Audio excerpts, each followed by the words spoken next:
Good afternoon students. आज हम directive principles of state policy के बारे में डिस्कशन करेंगे।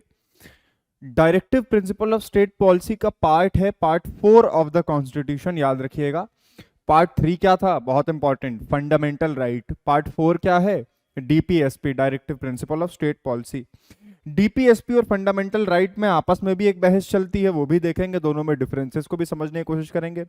पर उसके लिए पहले तो हमें यह समझना पड़ेगा कि after all what are DPSPs, ठीक है, what are directive principles of state policy.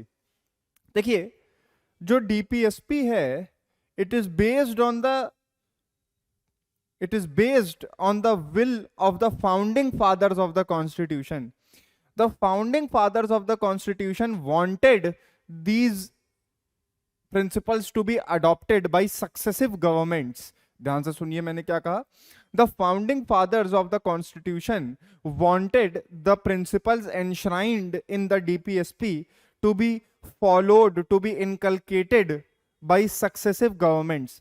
यानी कि उस समय जब हमारा कॉन्स्टिट्यूशन बन रहा था, तब बनाने वाले जो हमारे फाउंडिंग फादर्स थे, हमारी जो कॉन्स्टिट्यूएंट असेंबली में लोग थे, वो चाहते थे इन चीजों को अप्लाई करना, बस वो उस समय नहीं किए अप्लाई क्योंकि कंडीशंस नहीं थे वैसे। बट डीपीएसपी को डाला क्यों गया है, सो दैट फ्यूचर में जब गवर्नमेंट्स आए तो वो डीपीएसपी में लिखी हुई चीजों को ध्यान दें और उनके तहत ही फैसले लें, मतलब इनको भी कंसिडर करें डीपीएसपी को।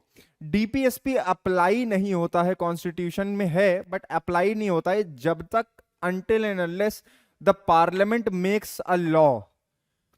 If the parliament makes a law, only then can the DPSP be enforced.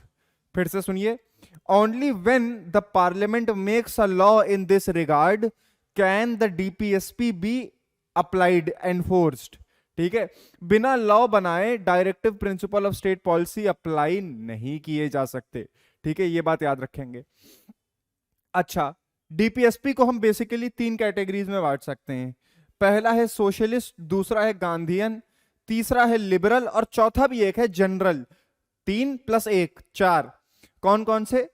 Socialist, socialist होने का मतलब मैं बता चुका हूं प्रियम्बल बताते समय, जो इक्विटेबल स्टेट हो, जो वेलफेयर पे ध्यान देता हो। तो सोशलिस्ट, गांधीयन, गांधी जी के जो विचार थे उनसे निकलकर जो डीपीएसपी बने हैं, सोशलिस्ट, गांधीयन। उसके बाद लिबरल, जो लिबरल सोच वाली चीजें थी जो उस समय अप्लाई नहीं हो सकती थी, जो करना चाहते थे हम लोग, ठीक है, जो फ्री थिंकिंग टाइप की चीजें हैं उनको अप्लाई करना। और चौथा है जनरल, मतलब जो इन तीनों में किसी में नहीं आता। उदाहरण के तौर पे कुछ देखते हैं। वैसे तो आपकी किताब में बहुत लिखे हुए हैं बट ऑब्वियसली आप भी समझ गए होंगे, आपको सारे याद नहीं रखने हैं ना, सारे आपसे एग्जामिनर पूछेगा। सोशलिस्ट में पहला है the state shall provide adequate means of livelihood to all citizens. रोजगार, अनएम्प्लॉयमेंट देश में बहुत ज्यादा है, रोजगार देने का काम स्टेट का होगा, मतलब the state shall provide, state provide करेगा एडिक्वेट मींस ऑफ लाइवलीहुड, इतना कि उसका घर चल जाए। Adequate means of livelihood to all citizen, सारे नागरिकों को एडिक्वेट मींस ऑफ लाइवलीहुड देना। दूसरा, equal pay for equal work, ये हमारा गोल है, चाहे मेल हो चाहे फीमेल हो, अगर दोनों ने बराबर काम किया है तो दोनों को पेमेंट भी बराबर होना चाहिए। देखिए सोशलिस्ट है ना, ये सोशलिस्ट ही तो है, क्लासिकली इक्विटी की तो बात कर रहा है, इक्वालिटी, इक्विटी, इस टाइप की चीजों की बात कर रहा है। तीसरा, make provision for just and humane conditions of work and maternity relief.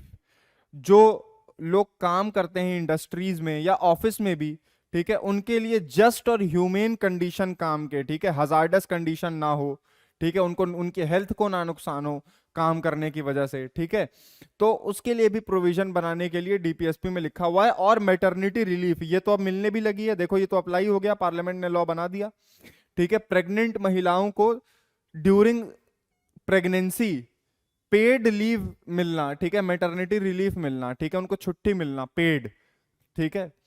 Secure participation of workers in management of industries, industry के मैनेजमेंट में वर्कर्स का भी पार्टिसिपेशन हो, ऐसा ना हो कि जो ऊपर मैनेजर्स हैं केवल वही फैसले लें और जो नीचे लेबरर्स और काम करने वाले वर्कर्स हैं हमारे, वो नीचे ही रह जाएं, वो कोई इंपॉर्टेंट डिसीजन ना ले पाए उस इंडस्ट्री से रिलेटेड, जिस इंडस्ट्री में वो खुद काम कर रहे हैं। भैया जो काम कर रहा है तुम्हारा, जो बल्क में है, उसको भी तो कुछ राइट होना चाहिए ना ये डिसाइड करने का कि मैनेजमेंट में क्या फैसले लेने चाहिए, हमें कैसे काम करना चाहिए। तो यही कहता है वो सेक्शन, ठीक है। पांचवा, equitable distribution of material resources of community. Community जिसमें हम रहते हैं उसके मटेरियल रिसोर्सेज क्या क्या हो सकते हैं? लैंड हो सकता है, जमीन। नेचुरल रिसोर्सेज हो सकते हैं, ऑयल एंड गैस, कोल, ठीक है, जितने भी मिनरल्स निकल रहे हैं, यही तो है मटेरियल रिसोर्सेज, ठीक है। अब इनका इक्विटेबल डिस्ट्रीब्यूशन किया जाए, जिसको जितनी जरूरत हो उस रेशियो में, ठीक है, जिसको जितनी जरूरत हो उस रेशियो में। देखिए आप एक बात समझिए, जब इंडिया आजाद हुआ था उस समय जमींदारी नाम की एक चीज चला करती थी। जमींदार जो होते थे वो लैंड ओनर्स होते थे और वो बहुत ज्यादा जमीन अपने अंडर रखे रहते थे, ठीक है, वो बहुत ज्यादा जमीन अपने अंडर रखे रहते थे। अब जमींदारों के पास बहुत सारा जमीन है, मान लो एक इतना बड़ा एरिया है।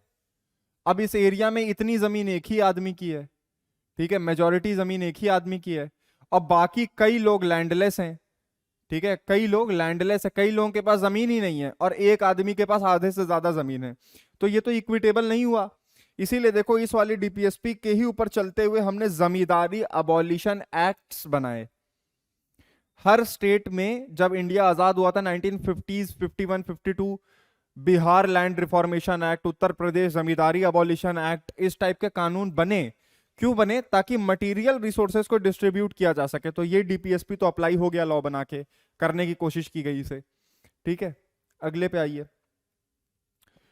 अगला है, अच्छा, टू एंश्योर कॉमन गुड। जो मटेरियल रिसोर्सेज हमें इक्विटेबल डिस्ट्रीब्यूशन करना है, उसका डिस्ट्रीब्यूशन क्यों करना है equitable? To ensure common good, सबका भला हो, इसलिए। अब आइए गांधीयन प्रिंसिपल्स को देखते हैं थोड़े, ठीक है। Organization of village panchayat and endowing them with adequate power and authority, ये सेक्शन 40 है डीपीएसपी का। ये इसका सेक्शन नंबर याद रखना जरूरी इसलिए है क्योंकि अगले चैप्टर में जो कि लोकल सेल्फ गवर्नमेंट से रिलेट करता है, वो पूरा इसी के ऊपर है।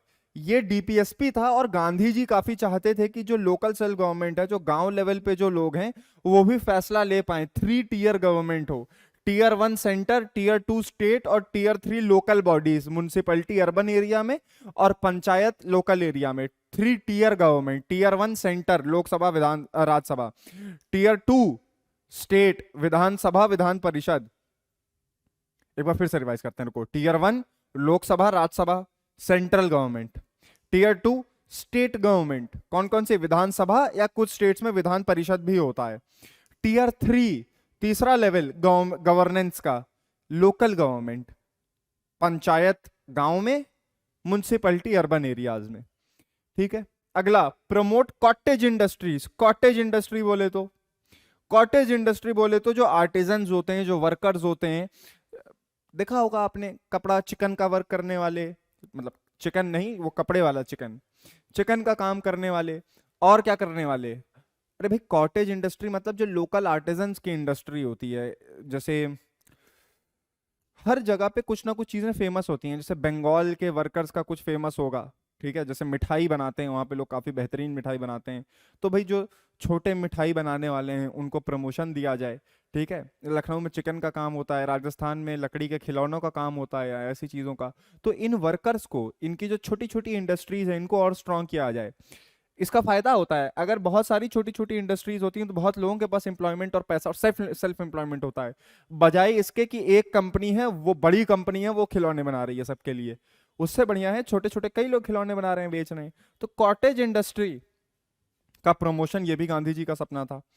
Promote educational and economic interest of weaker sections of the society. Weaker section मतलब schedule caste, schedule tribe, socially and educationally backward classes, महिलाएं, विमेन, फिर फिजिकली जो लोग हैंडीकैप्ड लोग जो हैं, ठीक है, दिव्यांग लोग जो हैं हमारे, ठीक है, उनके लिए उनके एजुकेशनल और इकोनॉमिक इंटरेस्ट के प्रमोशन के लिए लॉ बनाने का प्रावधान है, ठीक है। और प्रोटेक्ट करना, and protect them from social injustice and exploitation.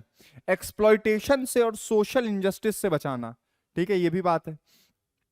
Prohibition on consumption, देखिए ये तो गांधी जी कहते ही थे, तभी तो गुजरात ड्राई स्टेट है, ठीक है। Prohibition on consumption of intoxicating drinks and drugs injurious to health.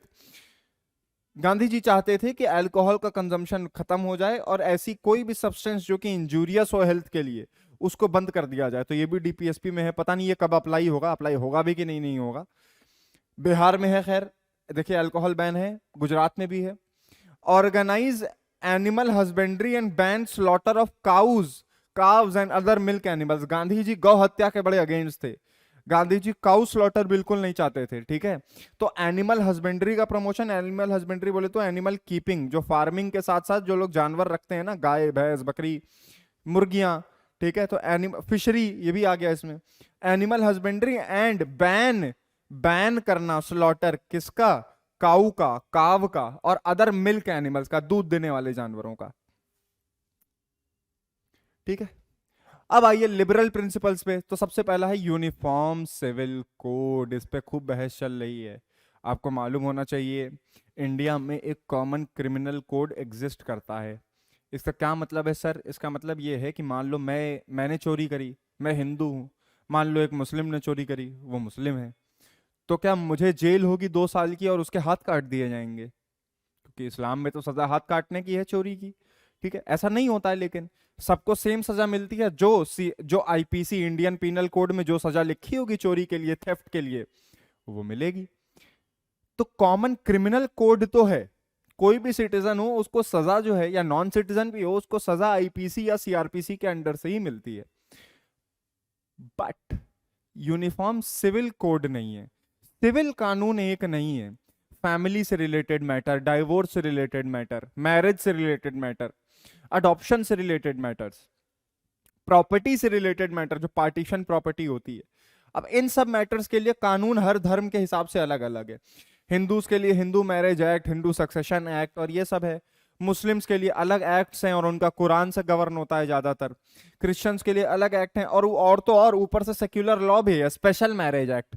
अगर 2 अलग अलग रिलीजन के लोगों को शादी करनी है तो वो स्पेशल मैरिज एक्ट में है। तो ये भैया ये तो बड़ी बेवकूफ़ी है कि एक ही देश में रहने वाले अलग अलग लोगों के लिए अलग अलग सिविल कानून है जबकि क्रिमिनल कानून सेम है। तो भैया यूनिफॉर्म एक जैसा, सिविल मतलब जो क्रिमिनल ना हो, सिविल मामले मतलब प्रॉपर्टी के डिस्प्यूट, ये सब मैरिज, ये सब contract, code, uniform civil code, ये लिबरल प्रिंसिपल है। अगला ये free and compulsory education up to 14 years. अरे वाह क्या बात है, free and compulsory education up to 14 years of children. अगर आपको याद हो तो मैं जब फंडामेंटल राइट पढ़ा रहा था तब आर्टिकल 21A का मैंने जिक्र किया था।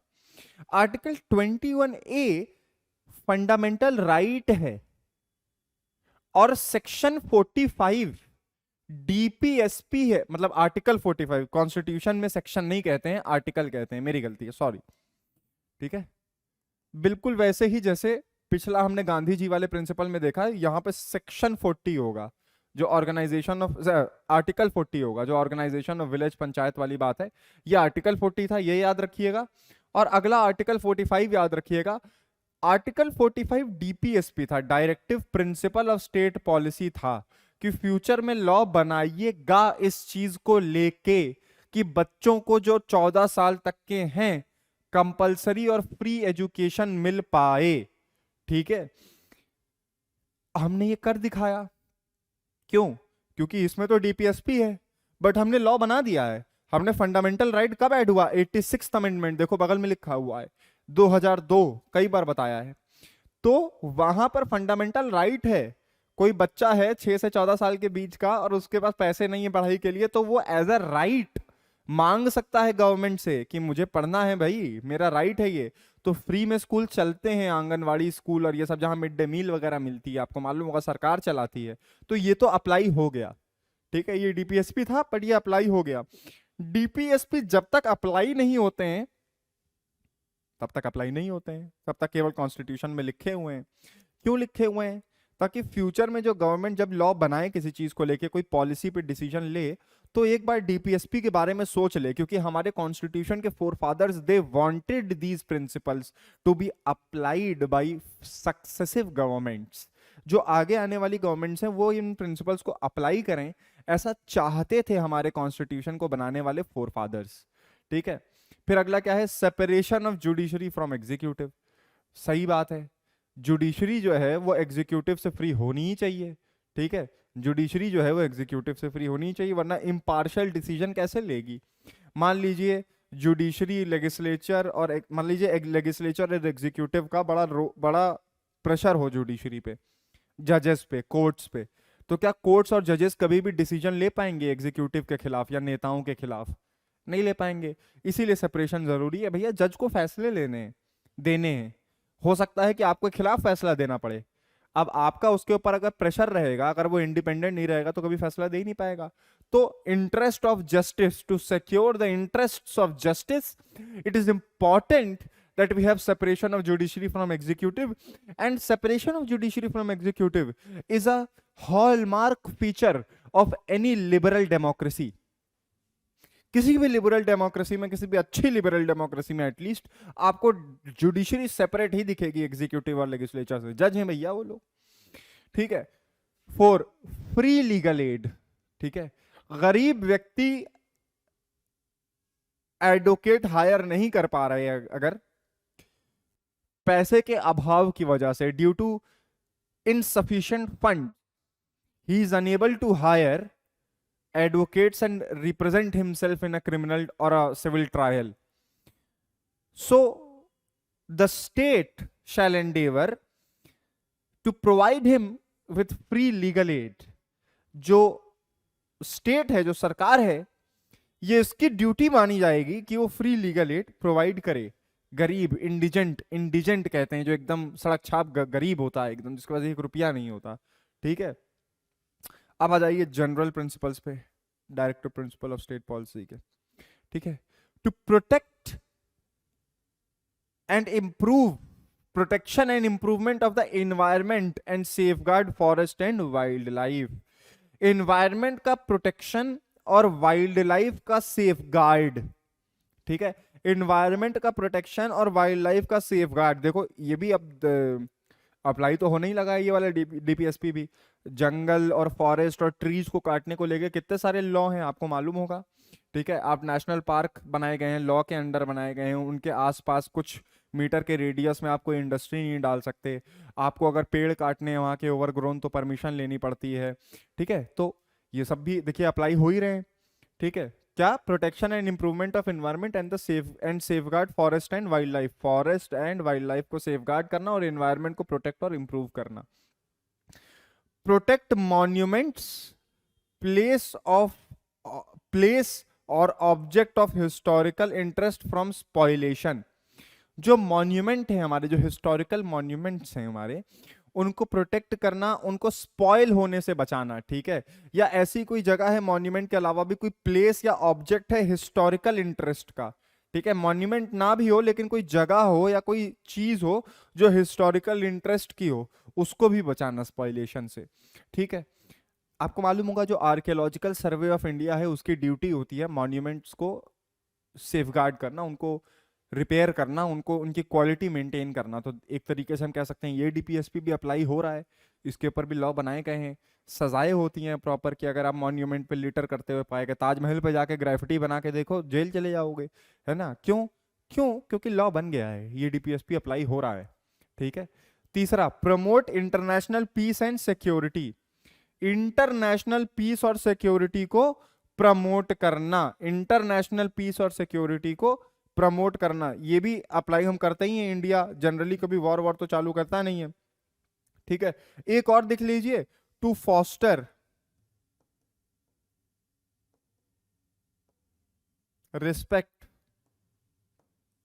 क्या, to foster respect for international law and treaties.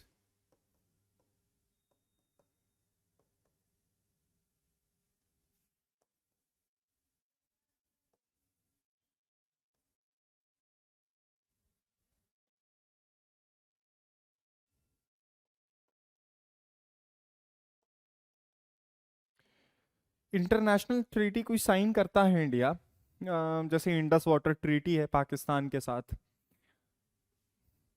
Quad agreement है, हालांकि वो ट्रीटी नहीं है, ट्रीटीज की बात करते हैं। बहुत सारी ट्रीटीज हैं यार इंडिया की। यूएनएफ ट्रिपल सी है, ठीक है।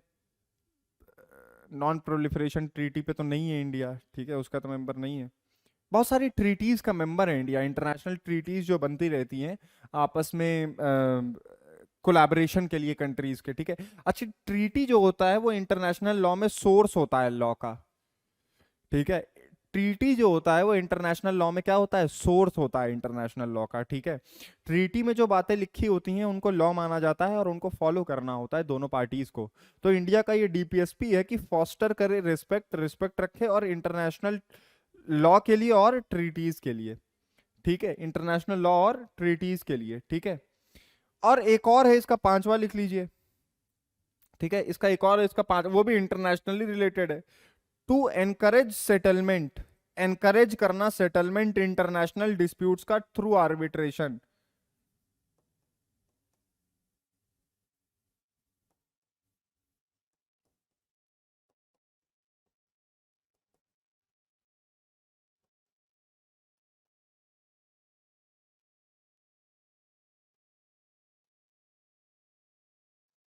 मान लीजिए कोई डिस्प्यूट हो जाता है इंडिया के बीच, इंडिया और किसी और कंट्री के बीच में, तो लड़ने ना लगना, है ना। कोर्ट लेके, जैसे international ICJ, international court of justice, या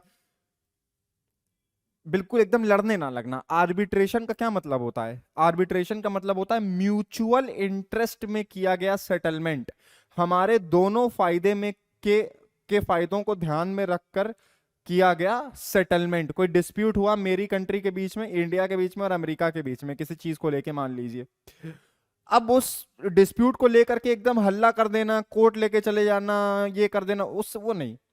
आर्बिट्रेशन से डिस्प्यूट को सेटल करना, आपस में बैठना, डिस्कस करना कि यार चलो हमसे भी गलती हो गई, तुमसे भी हो गई, थोड़ा 50-50 कर लेते हैं, ठीक है। तो to promote, to encourage settlement of international disputes to arbitration, लड़ने ना लग जाना, वॉर ना छेड़ देना। इंटरनेशनल डिस्प्यूट्स को कैसे सेटल करना, आर्बिट्रेशन के थ्रू। इसका गलत फायदा पाकिस्तान जैसे देश उठाते हैं तो हम सर्जिकल स्ट्राइक भी कर देते हैं, लेकिन जनरली इंडिया जो है वो इंटरनेशनल डिस्प्यूट्स में आर्बिट्रेशन प्रेफर करता है। हमारी फॉरेन पॉलिसी आपने देखी होगी एस जयशंकर जी को, अगर आप देखते होंगे तो बहुत ज्यादा लड़ाई झगड़ा या ये सब जबरदस्ती का नहीं करना। अच्छा, 42nd कॉन्स्टिट्यूशनल अमेंडमेंट और 44th कॉन्स्टिट्यूशनल अमेंडमेंट, इन दोनों से डीपीएसपी ऐड किए गए थे। एक बार देख लेते हैं कौन कौन से। 42nd से ऐड किए गए थे 39F, 39A, 43A, 48A।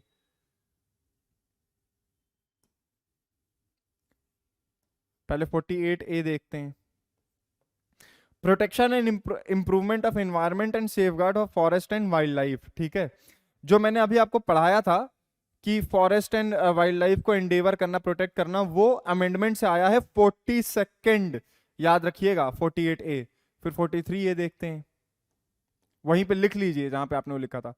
Participation of workers in management of industries, जो मैंने आपको सोशलिस्ट प्रिंसिपल्स में बताया था 43A, ये भी ऐड हुआ है, ठीक है।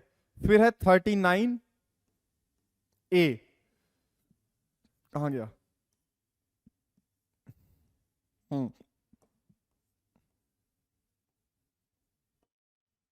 Equal justice and free legal aid, जो मैंने आपको बताया फ्री लीगल एड प्रोवाइड करना स्टेट का काम है, ठीक है। ये 39A है, उसके सामने लिख लीजिए, ये भी 42nd से ऐड हुआ है, ठीक है। फिर 39 का F,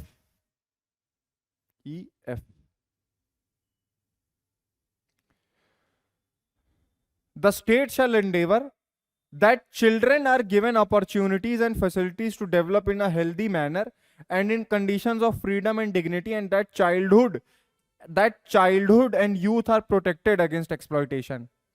बस इतना सेंटेंस याद रखिए 39 1F के लिए, क्या, childhood and youth are protected against exploitation. पहले तो अपॉर्चुनिटी दो बच्चों को, give opportunities and facilities to develop in a healthy manner and in conditions of freedom and dignity, ठीक है।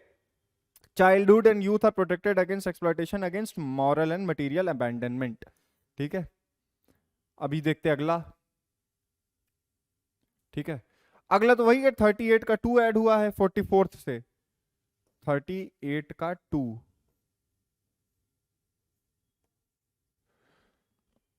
ठीक है।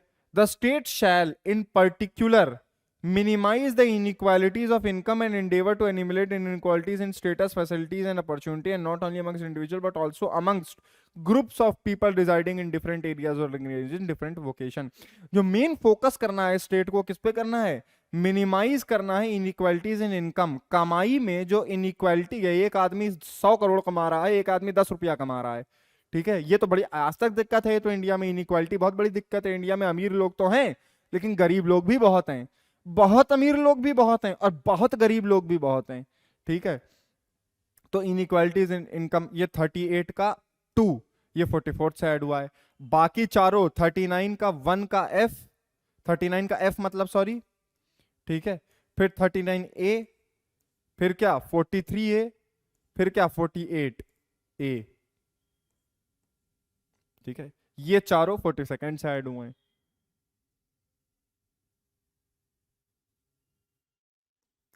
अब आइए फंडामेंटल राइट और डीपीएसपी में अंतर की बात करते हैं, ठीक है।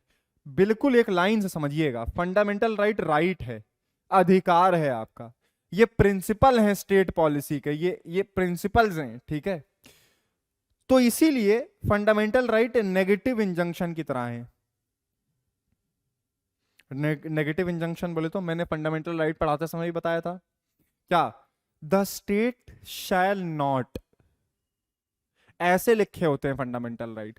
नो पर्सन, जैसे आर्टिकल 21 याद रखिए, no person shall be deprived of his life और personal liberty except according to procedure established by law. Negative injunction है, कुछ करने से मना कर रहा है कि ये मत करो, इंडिविजुअल से ये नहीं छीन सकते। डीपीएसपी क्या है? पॉजिटिव इंस्ट्रक्शन है। The state shell, the state शैल, सरकार को ये करना चाहिए, पॉजिटिव इंस्ट्रक्शन है। तो इसीलिए फंडामेंटल राइट जस्टिसिएबल होते हैं, मतलब कोर्ट में आप फंडामेंटल राइट्स को अप्लाई कर सकते हैं। कहने का जस्टिसिएबल होने का बस इतना मतलब है कि आपको फंडामेंटल राइट के बेसिस पे जस्टिस दिया जा सकता है, दैट इज टू से कि कोर्ट में प्रोसीडिंग में फंडामेंटल राइट रोल प्ले करेंगे, आपकी मदद करेंगे, आप उनके ऊपर केस लड़ सकते हैं, आप कोर्ट में एक क्लेम कर सकते हैं कि मेरा फंडामेंटल राइट छीना गया है या मेरे फंडामेंटल राइट को सरकार ने नहीं दिया है या कुछ किया है, ठीक है।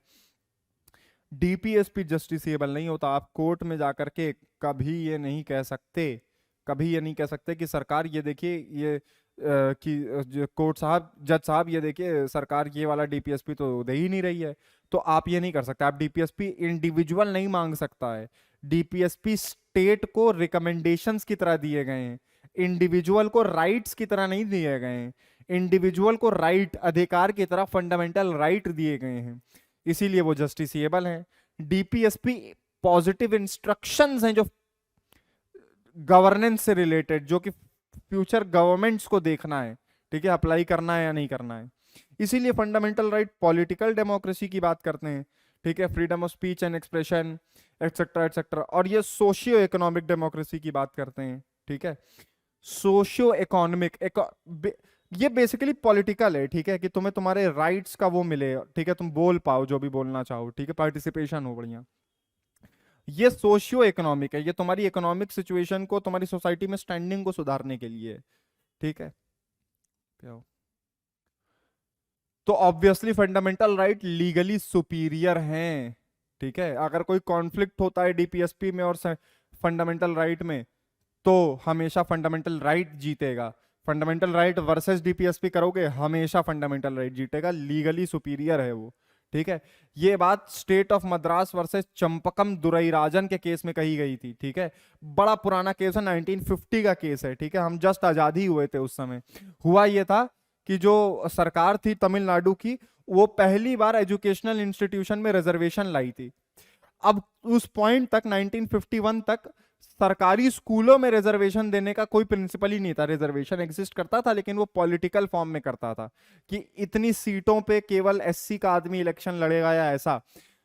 एजुकेशनल इंस्टीट्यूशन में रिजर्वेशन देना तमिलनाडु ने चालू किया 1951 में। तो ये चंपकम दुराईराजन केस पहुंच गए और उन्होंने ये कहा, कोर्ट पहुंच गए और उन्होंने ये कहा कि रिजर्वेशन तो इक्वालिटी के खिलाफ है, रिजर्वेशन तो इक्वालिटी के खिलाफ है। मेरी कास्ट अपर कास्ट है तो मुझे रिजर्वेशन नहीं मिल रहा है, और कोई लोअर कास्ट है उसको रिजर्वेशन मिल रहा है, यहां तो डिस्क्रिमिनेशन हो रहा है, ये तो इक्वालिटी के खिलाफ है। तब सुप्रीम कोर्ट ने बात मानी थी। तब तक पॉजिटिव और नेगेटिव इक्वल डिस्क्रिमिनेशन का कॉन्सेप्ट नहीं आया था कि डिस्क्रिमिनेशन अच्छा भी हो सकता है, ठीक है, कि कमजोर को मदद देने के लिए अगर हम एक्स्ट्रा कर रहे हैं तो हम डिस्टिंक्शन कर सकते हैं, ये तब तक नहीं आया था। तो जो सरकार थी वो ये कह रही थी कि देखिए डीपीएसपी में लिखा हुआ है कि जो अभी हमने पढ़ा ना, जो वीकर सेक्शन ऑफ सोसाइटी है उनके भले के लिए लॉ बना सकते हैं, गांधीयन में हमने पढ़ा था, तो इसलिए हमने रिजर्वेशन दिया है। तो सुप्रीम कोर्ट ने कहा था कि ऐसा है फंडामेंटल राइट में और डीपीएसपी में बहस अगर छिड़ी तो फंडामेंटल राइट ही जीतेगा, मतलब राइट टू इक्वालिटी ही जीतेगा। आप डीपीएसपी अप्लाई करने के लिए दे रहे हैं रिजर्वेशन, ये आर्ग्यूमेंट कोर्ट में नहीं चलेगा अगर फंडामेंटल राइट को कोई चोट पहुंचती है तो। खैर बाद में तमिलनाडु की गवर्नमेंट ने लॉ ही बना दिया रिजर्वेशन का, उसके बाद तो कॉन्स्टिट्यूशन में भी अमेंडमेंट हो गया, 15(4) ऐड हो गया, फिर कॉन्स्टिट्यूशन में भी ऐड हो गया कि रिजर्वेशन दे सकते हैं, ठीक है, एजुकेशनल इंस्टीट्यूशंस में और नौकरी में। अच्छा, जो फंडामेंटल राइट्स हैं ये अटेंड हैं, ये मिल गए हैं सबको। जो डीपीएसपी हैं उनमें से कई येट टू बी अटेंड हैं, अभी मिलने हैं, अभी अप्लाई होने हैं। Fundamental rights backed by law होते हैं, उनके पीछे लॉ का फोर्स होता है, लॉ अप्लाई करता है, ठीक है। ये बैक्ड बाय पब्लिक ओपिनियन होते हैं, जैसे यूसीसी है, यूनिफॉर्म सिविल कोड, सरकार नहीं ला रही है, कहती है कि सोच करेंगे, विचार करेंगे, मुश्किल है क्योंकि लोग प्रोटेस्ट करने लग जाएंगे शायद कि हमको अपने रिलीजन के हिसाब से ही चाहिए सारे लॉ, ठीक है, हो सकता है ऐसा। Can be suspended during emergency, आपको मालूम है 352 में, 356 में और 360 में, एक्चुअली 359 में लिखा हुआ है कि फंडामेंटल राइट्स को सस्पेंड किया जा सकता है इमरजेंसी के समय। सारे नहीं, लेकिन 21 रहेगा, 20 रहेगा, ठीक है, सारे नहीं, लेकिन कुछ ज्यादातर फंडामेंटल राइट्स सस्पेंड किए जा सकते हैं इमरजेंसी के समय। डीपीएसपी तो परपेचुअली सस्पेंडेड एनिमेशन में है। सस्पेंडेड एनिमेशन मतलब कोमा में होना, बेसिकली रखा हुआ है डीपीएसपी, लिखा हुआ है कॉन्स्टिट्यूशन में, अभी एक्टिव नहीं है, अभी अप्लाई नहीं हो रहा है, तो सस्पेंडेड एनिमेशन में है, कोमा में है परमानेंटली, ठीक है, परपेचुअली। तो यहां पे आपने बड़ी इंपॉर्टेंट चीज कर ली, आपने पहले डीपीएसपी देख लिए, डीपीएसपी का मतलब समझ लिया, डीपीएसपी में और फंडामेंटल राइट में डिफरेंसेस देख लिए, ठीक है। देखिए, और आपने बहस भी देख ली, ठीक है, जो लंबी चल रही है डीपीएसपी और फंडामेंटल राइट के बीच में, चंपकम दुरईराजन वाले केस से चालू हुई थी। एक केस आया IC Golaknath versus union of India का,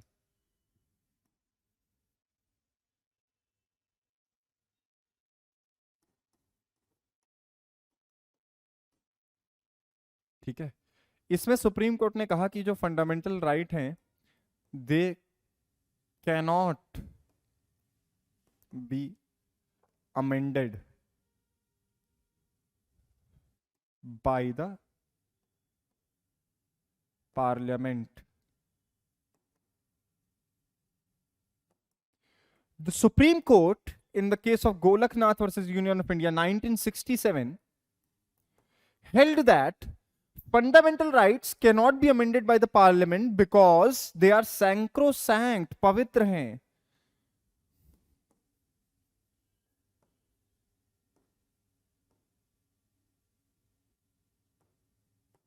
मस्त।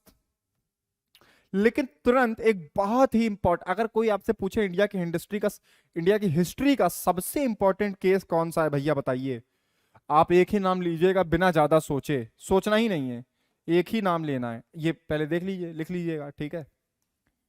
शॉर्ट नोट्स बनाए करिए हमेशा, की पॉइंट्स याद रखा करिए, पूरा रटने लग गए आर्ट्स में तो गेम खत्म आपका फिर, ठीक है। आंसर आपका दिमाग फ्रेम कर लेगा अगर प्रैक्टिस होगी तो, कीवर्ड याद होने चाहिए, ठीक है। केशव नंदा भारती, केशवानंद भारती, केशव, ये देखो नंदा की स्पेलिंग ही, Keshavananda Bharati versus union of India. इस केस में अब तक हिस्ट्री में सबसे ज्यादा जज अगर किसी केस में बैठे हैं सुप्रीम कोर्ट के तो इसमें बैठे थे, 13 जज बैठे थे। क्वेश्चन ये था कि पार्लियामेंट कॉन्स्टिट्यूशन को कितना अमेंड कर सकती है, सुनिए ध्यान से, पार्लियामेंट कितना अमेंड कर सकती है कॉन्स्टिट्यूशन को, ठीक है। क्या इतना अमेंड कर सकती है कि बदल बदल के ऐसा बदल दे कि अब कॉन्स्टिट्यूशन याद ही नहीं है हमें, मतलब बदलते बदलते अमेंड करते करते क्या इतना चेंज कर सकती है कि स्टार्टिंग में जो था अब उससे एकदम बदल गया हो। तो सुप्रीम कोर्ट ने कहा कि देखिए Parliament can amend any part of the Constitution, including fundamental right, but not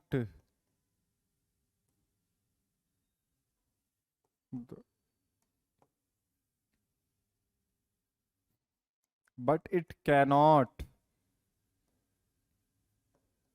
amend the basic structure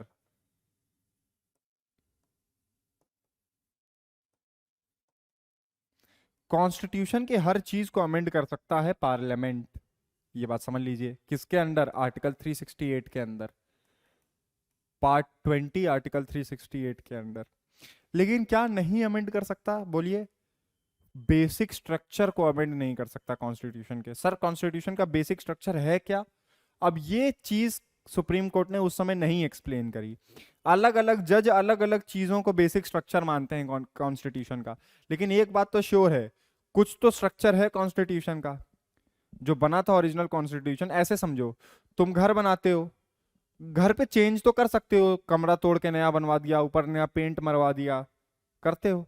लेकिन क्या तुम घर का जो बेस है, जो फाउंडेशन है जिसपे घर बना है, उसको तोड़वा के वापस नया बनवाते हो कभी? जनरली नया जल्दी जल्दी नहीं ना। फाउंडेशन जिसपे घर बना है वो नहीं बदलता, ऊपर चेंजेस हो सकते हैं, बस वैसा ही समझिए। कॉन्स्टिट्यूशन में चेंज सब हो सकता है, लेकिन उसका बेसिक फीचर, उसका बेसिक स्ट्रक्चर नहीं अमेंड हो सकता। ठीक है, बड़ी सुंदर बात कही। अच्छा, आज के तारीख में जो पोजीशन है डीपीएसपी और फंडामेंटल राइट के बीच में, वो ये है कि हार्मोनियस कंस्ट्रक्शन होना चाहिए।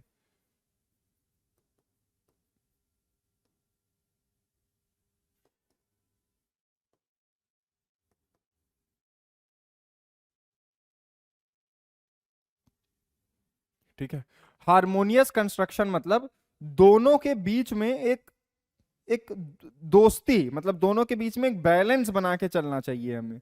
ठीक है, अच्छा ये भी हो गया। अब क्या बचा? हम्म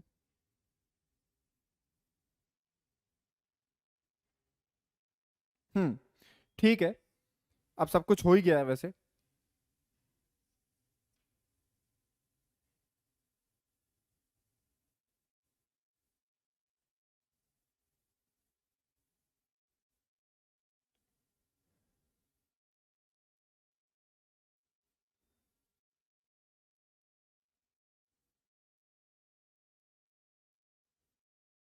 तो कुल मिला के फंडामेंटल राइट सुपीरियर है डीपीएसपी से, लेकिन दोनों के बीच में एक हार्मोनियस कंस्ट्रक्शन चलना चाहिए, दोनों के बीच में लड़ाई नहीं करनी चाहिए। ठीक है, दोनों को हैंड इन हैंड चलना चाहिए। ठीक है, क्योंकि एक पॉलिटिकल डेमोक्रेसी की बात करता है तो दूसरा किसकी बात करता है?